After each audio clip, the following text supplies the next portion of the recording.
രണ്ടാം ലോക മഹായുദ്ധം അവസാനിച്ചു. സാമ്പത്തിക പ്രതിസന്ധിയും ഭക്ഷ്യക്ഷാമവും കലശലായി. ഇംഗ്ലണ്ടിലെ സ്റ്റാഫോർഡ് വെൽഡിംഗ് ജോലിയായിരുന്നു ജോസഫ്.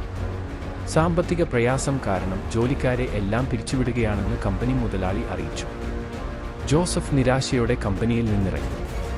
തുടർന്ന് കുടുംബം പോറ്റാൻ ബ്രിട്ടീഷ് ബ്രിൽക്രീം വിൽപ്പനക്കാരനായി. അങ്ങനെ കുറച്ച് പണമുണ്ടാക്കിയ ജോസഫ് തന്റെ ചെറിയ വരുമാനം കൊണ്ട് ഒരു മുറി വാടകയ്ക്കെടുത്തു. 2.5 പൗണ്ടിന് ഒരു ഇലക്ട്രിക് വെൽഡർ കടം വാങ്ങി.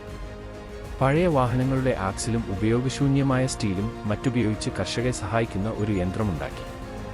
45 പൗണ്ടിന് ആ യന്ത്രം വിൽപ്പന നടത്തി.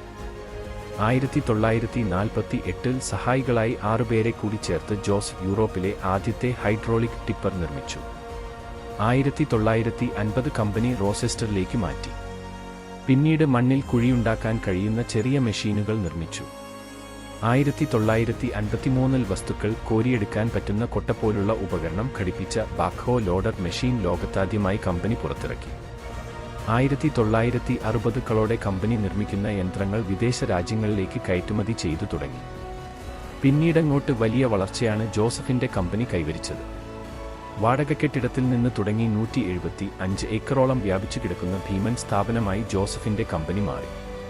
വിവിധ രാജ്യങ്ങളിൽ 22 കൂറ്റൻ ഫാക്ടറികൾ, 300-ലധികം ഇനങ്ങളിലുള്ള യന്ത്രങ്ങൾ, 150-ലധികം രാജ്യങ്ങളിലേക്ക് ഉത്പന്നങ്ങൾ കയറ്റി അയച്ചു തുടങ്ങി.